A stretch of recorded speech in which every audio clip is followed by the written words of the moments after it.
ابھی کوئی صاحب اپنی عقیدت محبت کا اظہار فرما رہے تھے. تو حاضرین محترم، یہ بزرگوں کے وصال کے دن اور ان کی ولادت کے دن ایک خصوصی فیضان اور خصوصی حصہ تقسیم ہوتا ہے. اعلیٰ حضرت سے بھی کسی نے پوچھا کہ حضرت کی بزرگوں کے وصال کا دن یا ان کی ولادت کے دن متعین کر کے منانے میں کوئی خاص فائدہ ہے؟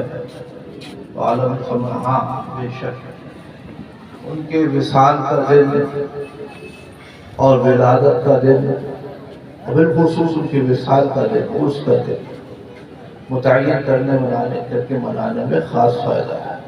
اس دن ان بزرگوں کے فیوز و برکات جوش پر ہوتے ہیں اور فیضان نے کرم کی بارش رمجھم رمجھم برس رہی ہوتی ہے. اور یہ جو ان بچوں کے سروں پر بھی حفظ و قرأت ہندوستان سے جائے گی، یہ بھی انہی بزرگوں کا ہی تصرف ہے. اسی دن میں سرکار اعلیٰ حضرت نے ایک واقعہ بیان فرمایا وہ مجھے بھی یاد آتا ہے. اگر اعلیٰ حضرت نے اس کو بیان نہ کیا ہوتا تو میں بھی نہیں کرتا کہ ان بزرگوں کے در سے کس طرح ملتا ہے اور ان کا تصرف کیسے ہوتا ہے کہ عقلیں حیران و پریشان ہو جاتی ہیں.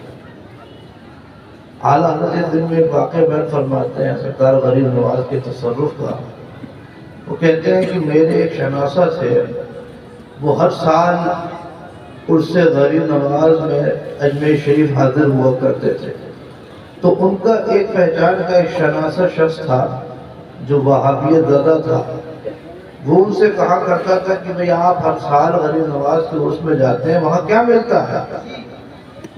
وہاں کیا ملتا ہے؟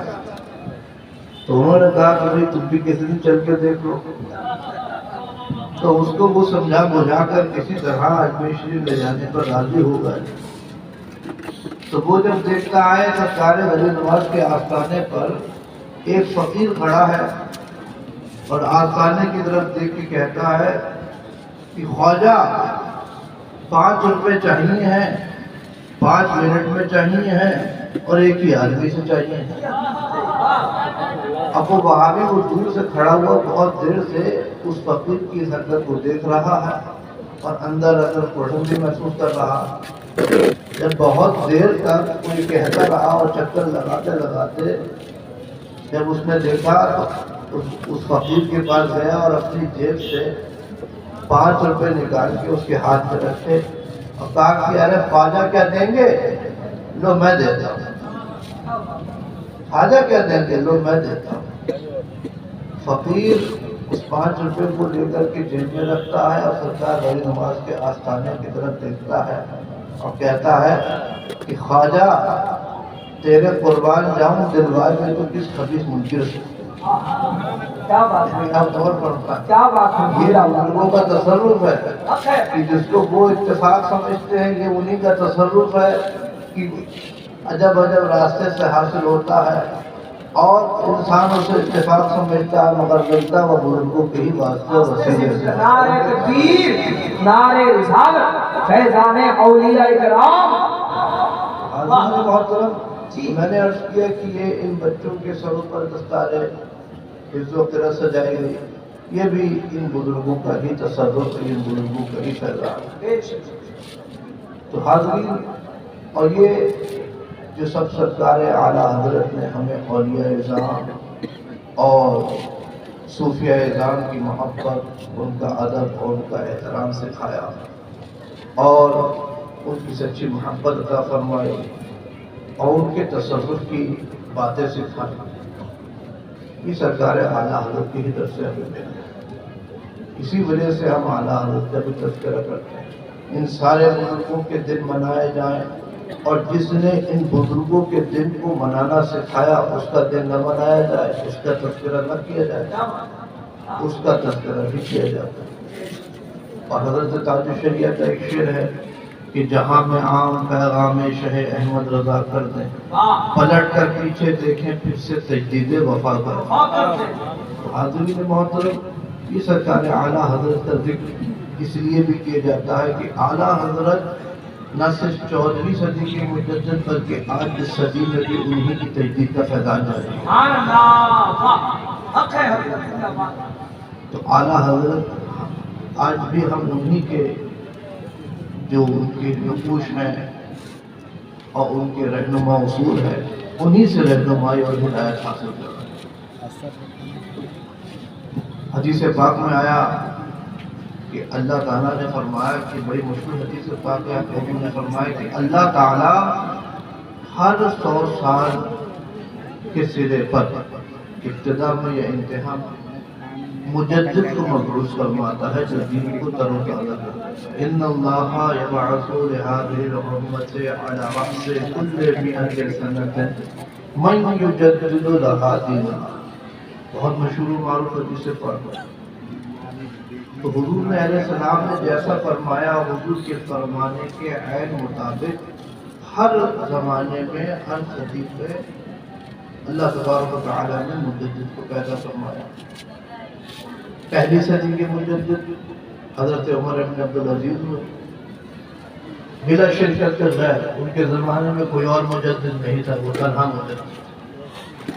پھر دوسری صدی کے مجدد حضرت امام شافعی رضی اللہ تعالیٰ عنہ، وہ بھی بلا شرکت غیر، ان کے زمانے میں بھی کوئی اور مجدد نہیں تھا۔ پہلی صدی اور دوسری صدی کو چھوڑ دیں، اس کے بعد سے آپ تیسری، چوتھی، پانچویں، چھٹی، ساتویں، آٹھویں، نویں، 10ویں اور 11ویں، 12ویں، 13ویں صدی تک گنتے چلے جائیے، ہر صدی میں کئی ایک مجدد نظر آئیں گے، بلکہ ایک ملک میں کئی ایک مجدد نظر آئیں گے۔ بعض علماء نے فرمایا کہ ایک زمانے میں ایک مجدد ہوگا، مگر جمہور کا موقف اس کے برخلاف ہے۔ امام ابن حجر اسقلانی فرماتے ہیں کہ ہر زمانے میں ایک زمانے میں کئی ایک مجدد ہو سکتے ہیں، بلکہ ہوئے ہیں۔ حاضرین محترم، میں نے عرض کیا پہلی دوسری صدی کو چھوڑ کر کے آپ تیسری صدی سے 13ویں صدی تک پوری صدی، پوری تاریخ میں ہر صدی میں کئی ایک مجدد نظر آئیں گے، مگر 14ویں صدی ہجری میں ایسا دور قحط الرجال چھایا تھا کہ آپ پوری تاریخ اٹھا کر دیکھ لیں، ایک امام احمد رضا کے سوا کوئی دوسرا مجدد نظر نہیں آتا تھا۔ سبحان اللہ۔ اعلیٰ حضرت کے زمانے میں کم از کم میرے مطالعے اور میری تحقیق کے حد تک بر صغیر میں کوئی ایک بھی شخص اہل حق میں سے ایسا نہ ہوا جس پر اہل حق کا، جس کی مجددیت پر اہل حق کا اتفاق ہوا ہو اعلیٰ حضرت کے سوا۔ تو میں اعلیٰ حضرت کو کہتا ہوں کہ اعلیٰ حضرت بھی بلا شرکت غیر 14ویں صدی کے مجدد اعلیٰ۔ اب آپ غور فرمائیں کہ اعلیٰ حضرت کو وصال فرمائے ہوئے آج کتنا سال ہو؟ 1340 وصال، آج 1445 ہجری چل رہی ہے، 105 سال گزر گئے، اور اعلیٰ حضرت 14ویں صدی کے مجدد، اور 14ویں صدی پوری گزر گئی، 15ویں صدی کی بھی 45 سال گزر گئے، گویا 15ویں صدی بھی نصف گزر گئی، مگر آج اعلیٰ حضرت سے لے کر اب تک کسی ایک شخصیت پر اس کے تمام معاصر علماء کا اس کی مجددیت پر اتفاق نہیں ہوتا۔ سرکار مفتی اعظم ہند اعلیٰ حضرت کی شہادت کو بھی علماء کرام نے 15ویں صدی کا مجدد فرمایا ہے۔ ان کے وصال کے بعد معاصرین نے، اور پھر سرکار مفتی اعظم ہند کی تمام خدمات تو سرکار اعلیٰ حضرت سے ہی اکتساب کرتا ہے، انہی کی تشریح، اسی کی توضیح، اسی کی تفصیل، اسی کی تنقید۔ تو میں نے عرض کیا کہ آج آپ غور کریں کہ 14ویں صدی کی پوری گزر گئی، 15ویں صدی کا نصف بھی گزر گیا، مگر آج بھی سرکار اعلیٰ حضرت کے ہی اصول ہمارے لیے رہنما ہیں، اور اس صدی میں بھی سرکار اعلیٰ حضرت کی تجدید کا فیضان جاری ہے۔ اسی وجہ سے حاضرین محترم، کم از کم جب تک دوسرا مجدد اللہ کی طرف سے نہیں آ جاتا، تب تک حضور تعالیٰ چاہیے کہ اس شعر کو ارتجا بنائے رکھیں کہ جہاں میں عام پیغام شہ احمد رضا کر دے، پلٹ کر پیچھے دیکھیں پھر سے تجدید وفا کریں۔ ہمارے لیے یہی مشعل راہ۔ اور جو دوسرا مجدد آئے گا، اعلیٰ نے فرمایا نا اپنی آخری وصیت میں، خوب سن لو حجت اللہ قائم ہو چکی ہے، اب میں قبر سے اٹھ کر تمہیں بتانے نہ آؤں گا۔ جس نے سنا اور مانا اس کے لیے نجات ہے، اور جس نے نہ مانا اس کے لیے ہلاکت ہے۔ اور یقیناً بے شک اللہ تبارک و تعالیٰ اپنے دین کی حمایت کے لیے کسی بندے کو کھڑا کر دے گا، مگر نہیں معلوم میرے بعد جو آئے گا تمہیں کیا بتائے اور تم کیا سمجھ لو۔ اس لیے خوب سن لو حجت اللہ قائم ہے۔ یہ اعلیٰ حضرت نے اپنی آخری وصیت میں فرمایا۔ تو ایسا محسوس ہوتا ہے کہ یہ جو زمانہ ہے یہ بالکل آخری زمانہ،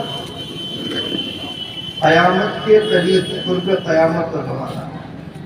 حضور نبی کریم علیہ الصلوۃ والتسلیم نے آج سے 1400 سال 1500 سال پہلے قیامت، قرب قیامت کی جو علامتیں بیان فرمائی تھیں وہ آج اس زمانے میں واضح طور پر نظر آتی ہیں۔